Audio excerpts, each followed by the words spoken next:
साथियों, आज के सेशन में जो चर्चा है वो है जियो की।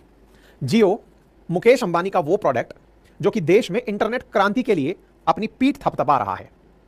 इन्हीं के पापा कहा करते थे, कर लो दुनिया मुट्ठी में। धीरू भाई अंबानी जब टेलीकॉम सेक्टर के लिए जोड़ी फोन ऑफर लेकर आए थे, लेकिन पिताजी के संदेश को बेटे ने अपने हाथ में ले लिया है और वो सही मायने में दुनिया को मुट्ठी में करने निकल चुके हैं। शुरुआत उसकी भारत के 140 करोड़ लोगों से हुई है। मैं ये क्यों कह रहा हूं? क्योंकि हाल ही में जियो ने जिस तरह से प्रेडेटरी प्राइसिंग करके सबसे पहले लोगों तक रीच पहुंचाई, लोगों तक सस्ते दामों में अपनी आदत लगाई और अब धीरे धीरे उन लोगों को अपने तरीके से, जैसे मदारी डमरू पर नचा रहा हो, कुछ उस तरीके से अपनी प्राइसिंग से लोगों को नचा रहा है।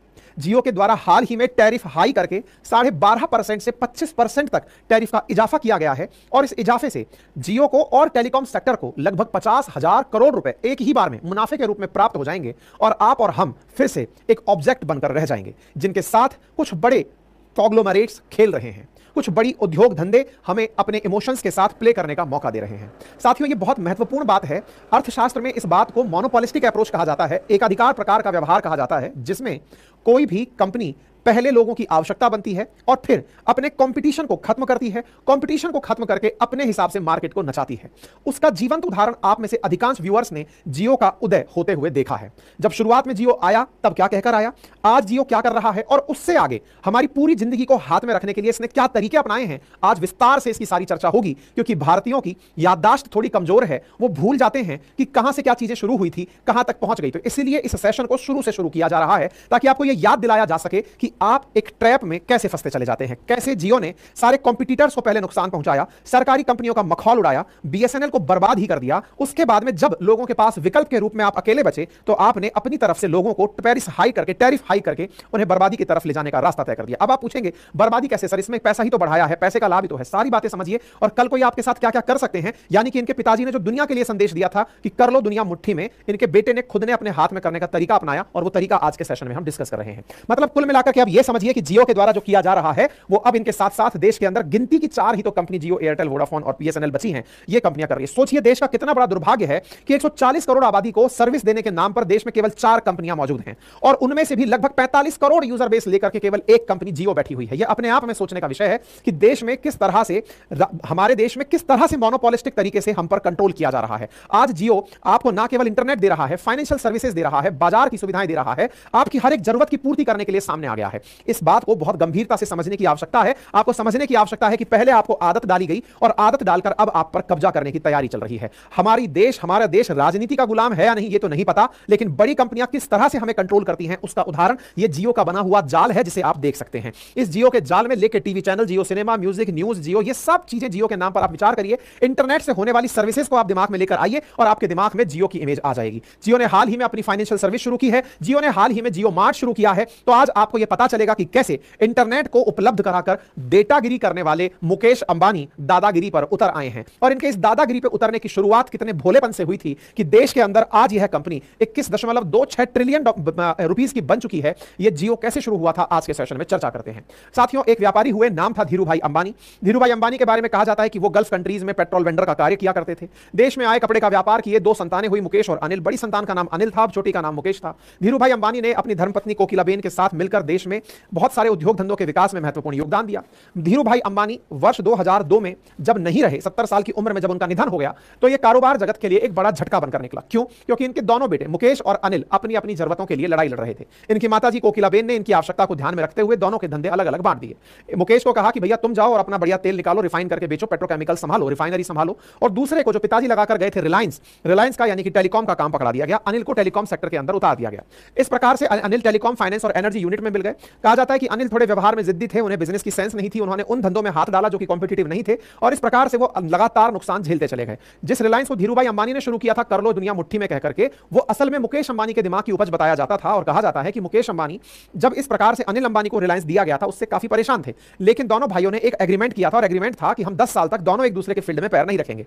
यही हुआ कि 2002 से अगले 10 साल के इंतजार में मुकेश अंबानी बैठे रहे कि एक बार अनिल अंबानी को आगे निकलने दे दो, फिर मैं अपना दोबारा से इस धंधे में एंट्री करूंगा। और हुआ भी यही। 2010 में पहुंच करके इन्होंने अपना दिमाग लगाना शुरू किया, क्योंकि 2012 में इनका समय पूरा हो रहा था कि मुझे टेलीकॉम में उतरना है, और इस उतरने में इन्होंने धीरे धीरे जियो की बुनियाद 2010 के आसपास शुरू कर दी थी। कहते हैं कि 2010 में रिलायंस इंडस्ट्रीज ने 4800 करोड़ में इन्फोटेल ब्रॉडबैंड सर्विस लिमिटेड नाम की एक कंपनी की 95% हिस्सेदारी खरीदी थी। ये जो इन्फोटेल ब्रॉडबैंड सर्विस लिमिटेड है, यही देश की वो कंपनी थी जिसके पास 4G नेटवर्क का स्पेक्ट्रम था देश के 22 जोन में। बड़ा ही इंटरेस्टिंग है कि 4G का इसके पास नेटवर्क स्पेक्ट्रम था, और इस नेटवर्क स्पेक्ट्रम को लेने वाली एक company according to agreement between two brothers होने को तो फ्रंट फेस में जियो नहीं हो सकती थी, इसलिए किसी दूसरी कंपनी के साथ था। लेकिन रिलायंस जियो ने बाद में इसी का नाम बदल करके, इसी इन्फोटेल ब्रॉडबैंड सर्विसेज का नाम बदल करके रिलायंस जियो किया।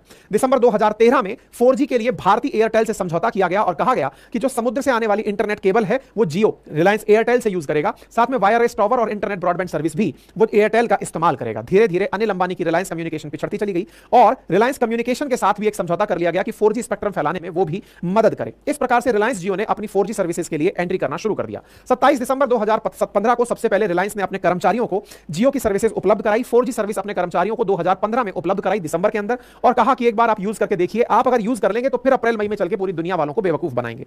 हुआ भी यही। मुकेश अंबानी ने डिजिटल रेवोल्यूशन लाने के लिए वर्ष 2016 में भाषण दिया और कहा कि हम दुनिया में वो सर्विस बनने जा रहे हैं जो डेटा का और कॉल का पैसा नहीं लेगी। यह सत्य है कि जिस समय पर रिलायंस ने यह काम किया, उस समय भारत के अंदर डेटा के चार्जेस अलग होते थे, कॉल के चार्जेस अलग देने पड़ते थे।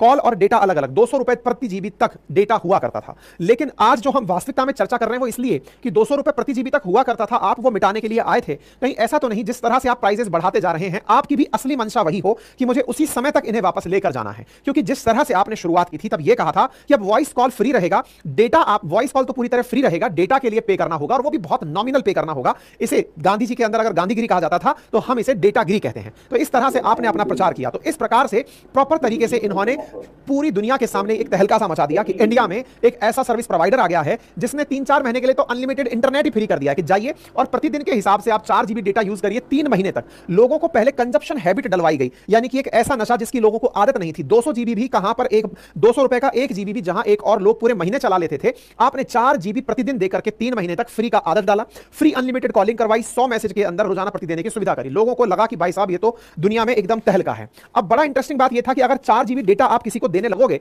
तो वो प्रतिदिन उस डेटा का क्या करेगा। इस डेटा के लिए इन्होंने बाकायदा 6000 से ज्यादा मूवी फ्री में उपलब्ध कराई, 1 करोड़ से ज्यादा गाने उपलब्ध कराए कि अगर आपको डेटा मिल गया तो कंज्यूम कहां करोगे, डेटा मिल गया लेकिन चलाएं क्या इससे। उसी दौर में 2016 के अंदर देश में एक तरह से वास्तविकता में सस्ते इंटरनेट के कारण इंटरनेट क्रांति ने जन्म लिया। आज जो इंटरनेट बेस्ड जो सर्विसेज हैं, फिर चाहे वो उबर और जोमेटो हो, फिर चाहे ओया और ओलो हो, ये ओला और ओयो हो, या फिर एडटेक कंपनियां हो, चाहे यूट्यूब पर चलने वाला कंटेंट हो, ये सभी इंटरनेट के बहुत आसानी से उपलब्ध होने से बहुत तेजी से फैलना शुरू हुआ। इसके लिए बाकायदा इन्होंने बहुत ही सुगम तरीके से लोगों को अपने साथ एंट्री करने का तरीका बनाया। Unlimited free call, unlimited HD video, ना जाने क्या क्या सुविधाएं देकर अपने साथ में ले लिया। शुरुआती तौर पर इन्होंने इंटरनेट का सदुपयोग करने के लिए इतने सारे एप्लीकेशन अपने लेवल पर भी उपलब्ध करवाए, जिसमें म्यूजिक था, जिसमें गाने थे, जिसमें चैटिंग थी, जिसमें मूवीज थी, तमाम चीजें थी। आज जियो के पास में जहां जियो सिनेमा, जियो टीवी, जियो सावन, जियो न्यूज, जियो सिक्योरिटी, जो आप इंटरनेट की चीज याद कर सकते हैं वो लगभग इनके पास फिलहाल उपलब्ध है। जिस समय ये आए थे, जब इंटरनेट इतना महंगा था, इन्होंने इंटरनेट के दामों को एकदम धड़ाम से नीचे गिरा दिया। इंटरनेट के दाम को नीचे गिराने से मार्केट में, यानी इंटरनेट प्रोवाइडर जो कंपनियां थी, एयरटेल, वोडाफोन जैसी जो कंपनियां थी, उनको 17000 करोड़ के आसपास का नुकसान हुआ। जियो का शुरुआत जबरदस्त हुआ। दिसंबर 2016 तक फ्री ऑफर दिया गया। उस फ्री ऑफर को फिर इन्होंने 3 महीने के लिए एक्सटेंड कर दिया। 31 मार्च 2017 तक हैप्पी न्यू ईयर ऑफर करके दे दिया, जिसमें अनलिमिटेड डेटा, वॉइस, यानी कि ये लोगों को सस्ते की आदत डाल रहे थे, फ्री की आदत डाल रहे थे। धीरे धीरे लोग इनसे जुड़ते चले गए। हालात ये हुए कि दिसंबर तक ही इनके पास 52 मिलियन सब्सक्राइबर जियो ऐप पर हो गए थे। यानी एक तरह से ये समझिए कि इन्होंने जियो यूजर्स की संख्या में बेतहाशा वृद्धि देखी। फिर हैप्पी न्यू ईयर आया और हैप्पी न्यू ईयर ने इन्हें 100 मिलियन सब्सक्राइबर क्रॉस करा दिया। मतलब जियो का जो जियो यूजर था वो बढ़ करके 100 मिलियन को क्रॉस कर गया। हालांकि इनकी शिकायत करने के लिए बड़ी सारी कंपनियां, कंपटीशन कमीशन ऑफ इंडिया भी गई, लेकिन वहां पर कोई सुनवाई नहीं हो सकी। फाइनली इनका ये ऑफर चलता रहा। कंपनियों को भी इनकी तरह नीचे उतरकर सस्ते ऑफर्स देने पड़े।